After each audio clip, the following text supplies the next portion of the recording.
Legacy of the Duelist Link Evolution is the next Yu-Gi-Oh game to be released. It's going to be released in Japan in April, and it's going to be released to the US, the EU, and I'm assuming worldwide in the summer of 2019. But for this video, I actually want to go ahead and discuss why I personally believe that Legacy of the Duelist Link Evolution will fail. Now, I want to preface this video by saying I'm not trying to completely bash this game before we've even had the chance to see it, because we've only gotten a few glimpses and a few screenshots and little tidbits of information here and there, so I just keep in mind the fact that this game hasn't been released yet and this is pretty much pure speculation. But a lot of the arguments I'm going to put forth in this video don't really require the game to be released, and you'll understand why as we get deeper into the video. Now, I want to start off by reading some of the information that is provided to us on the official Konami website for this new game. Experience over 20 years of Yu-Gi-Oh history with Yu-Gi-Oh! Legacy of the Duelist Link Evolution on Nintendo Switch. The Yu-Gi-Oh! Trading card game arrives for the first time on Nintendo Switch, enabling players to play the card game on the go. Build and customize your deck from over 9,000 cards, the most in any Yu-Gi-Oh! Trading card game video game, and challenge other duelists with local play or Nintendo Online. Faithful to the TV show, relive moments and duels from every version of the animated series. New duelists can learn the Yu-Gi-Oh! Trading card game with the beginner's tutorial. New Link Monster cards, not only changing the way how seasoned duelists play their cards, but where they play them. Take on the roles of the animated series villains with reverse duels. Compete in battle pack, sealed pack, and draft play, and includes all previously released Yu-Gi-Oh! Legacy of the Duelist content. So just going off of this, there's a few things that stand out that concern me. The first is that very last sentence, includes all previously released Yu-Gi-Oh! Legacy of the Duelist content, because when you look at the screenshots of the game that they've already provided to us, it kind of just looks like this is a port of the old Legacy of the Duelist games that we've received before, and I believe that game came out in 2015, but they're going to be incorporating the newer aspects of Master Rule 4, Link Summoning, and all those different aspects. But it's still going to be on like the same engine of the game, because the fact that they're putting on the Nintendo Switch and no other platform is a little bit suspect in that regard, because it's already out on Steam, it's already out on PS4 and Xbox, so it's like they don't already have it on Switch, so it feels like they're just trying to take what they've already created on the previous systems and just add a few more features and throw it onto the Nintendo Switch, which is a platform that they have not yet had the game on. And there's nothing necessarily wrong with that, because yeah, it's Yu-Gi-Oh! They're gonna try to play on the nostalgia factor of it as much as possible, because people want to relive those anime moments. That's kind of like one of the most iconic parts of it, especially when you're playing a video game. But I think what feels rather lazy is that when they're taking 4-year-old technology or a game that's already been created, especially when you look at these screenshots, because the game doesn't really look that different, and you're just porting it onto a new system with some new features because the rules have changed since the older versions of the game came out. Now, this kind of leads me into my next point, in that why the fuck is this exclusive solely to the Nintendo Switch? Now, I don't have anything against the Nintendo Switch. A ton of my friends have them. My sister has one, and I play Smash Bros with her all the time, so it's a really fun system. But if you look at the total sales across all the different gaming platforms, the Nintendo Switch is like the lowest out of all of them. And yeah, that's partially due in fact that, you know, the Xbox and the PS4 have been out for much longer than the Switch, so the Switch is still relatively new. But you could even make the argument as to like, why isn't this on PC? Or like, why isn't it on Steam for people to have access to it there? Because I think that's probably the most popular gaming platform aside from mobile, which we're gonna cover mobile in a little bit.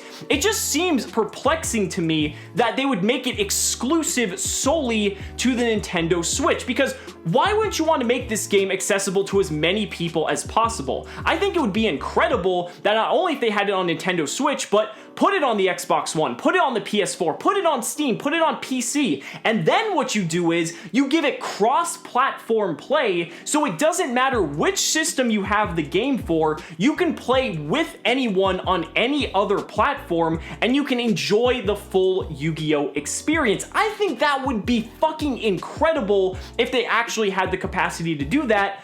But no, they decided to relegate it solely to the Nintendo Switch. And it still just blows my mind that it's 2019 and console exclusivity for some games is still a thing. Because again, from a business perspective, it just makes zero sense to take that approach. And yeah, in Japan, the Switch is one of the most popular gaming systems, and I'm not taking anything away from that. But why would you not want to put Yu-Gi-Oh! In the hands of as many people as possible? But going back to one specific line in the article that says, enabling players to play the card game on the go.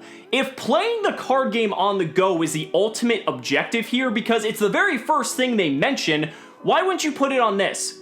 Why would you not take advantage of a computer that pretty much 95% of the world carries in their pocket? This is the future. If you're not putting a game on mobile, then I think it's very concerning at this point, because this is one of the most easily accessible platforms that you could be placing a game like this on, and you're gonna have people playing Yu-Gi-Oh! Left and right. And the thing is, they've already proven this with Yu-Gi-Oh! Duel Links. Duel Links is already one of the most downloaded and played apps in history, so why wouldn't you capitalize on the fact that you know that, release another game, which is actually the fully fleshed out Yu-Gi-Oh! Card game, not the half-assed version that a lot of people really don't want to play, and put it on mobile as well for everyone to play. It's not like this game is very graphically intense. Legacy of the Duelist is probably one of the most simple graphically designed, even in terms of effects and everything. It's not that complicated, and frankly, I think Duel Links has a lot more complexity to it than this if you're getting that graphic, if you're gonna argue graphical intensity. So realistically, it just doesn't make any sense for them to put this on there if they already have seen the success of Duel Links. So why not just capitalize on it again? Because you're going to transfer all those people who are also playing Duel Links to come play Legacy of the Duelist Link Evolution if it were to be on mobile as well. Everyone already has a phone, not everyone has a Nintendo Switch, so it just doesn't really make sense from a business perspective to go about it in this way. Not to mention there's all the little things when it comes to Legacy of the Duelist, like the fact that the gameplay is rather slow and it's kind of lackluster, and the fact that the ranked system was completely broken, so it really didn't incentivize people for wanting to play at any sort of competitive level. And yeah, there are some silver linings to the game. I mean, it does have Battle Pack and Sealed Play, which I personally don't enjoy, but I know there are people that do, so having a way that you can do that, especially with online play, I think is pretty cool. And you also have the fact that it has a beginner tutorial, which, considering Yu-Gi-Oh! Is one of the most difficult, if not the most difficult card game to learn, I think is a fantastic feature to have in a game like this. But again, it all boils back down to accessibility. I think what frustrates me the most about this is that I want to see essentially a Duel Links equivalent for the real trading card game that I can get into, that I can grind on the competitive ladder, that I can start collecting hordes of cards and making different decks, and I can bring you guys content for that as well, because that's how I like playing Yu-Gi-Oh! And at the current moment, nothing like that exists. The closest thing we have is Dueling Book and YGO Pro, and both of those platforms are plagued with their own separate issues, and that's not what people want. People don't really find it fun watching either of those platforms, and it doesn't make for a very good spectator experience. What worries me here is the competition. Look at the other games like Pokemon TCG. They have an online version of that you can play that they've had forever, and a lot of people play it and a lot of people love it because it's simple, it works, and it's everything people want because it's the fully fledged Pokemon TCG.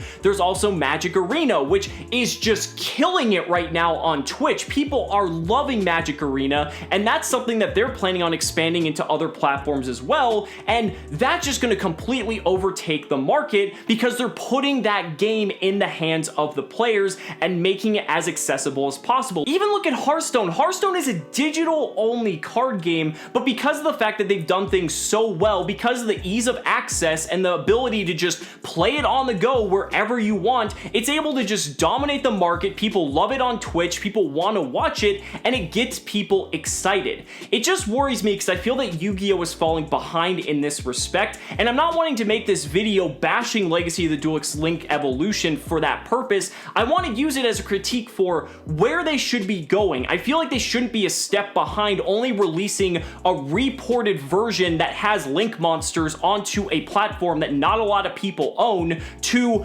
thinking forward and having a game that's basically Duel Links for everyone, that's on mobile. Hell, go even beyond mobile. Put it on PC, put it on Xbox, put it on PS4, put it on the Switch. You can have it on every available platform to get it in as many hands as possible, so that way people can play with their friends. It doesn't matter what console you have, you can have cross-play integration, you can have an amazing ranked ladder system for people like me and all the other people who want to get better or play competitively to really just grind that out and also showcase that game on live stream or even in video format. There's such an amazing opportunity here, but I feel like Legacy of the Duelist Link Evolution is a letdown in this regard. Now, I don't think the game is going to completely flop. There's going to be a ton of people that love it, and it's going to be, you know, well received for the most part, but I feel like it's kind of just a safe move, and I feel like there's a lot of things they could be doing that they aren't actively pursuing. So guys, those are just my thoughts. Let me know down in the comments what you guys think about Legacy of the Duelist Link Evolution and how you think it's going to be received by the public. If you think that this is the direction they should be going, or do you think they're completely off base, I'd really love to hear your thoughts down in the comments below. So guys, thank you so much for watching the video. Be sure to like the video as always, subscribe to the channel for more amazing Yu-Gi-Oh content, and if you found this discussion informative,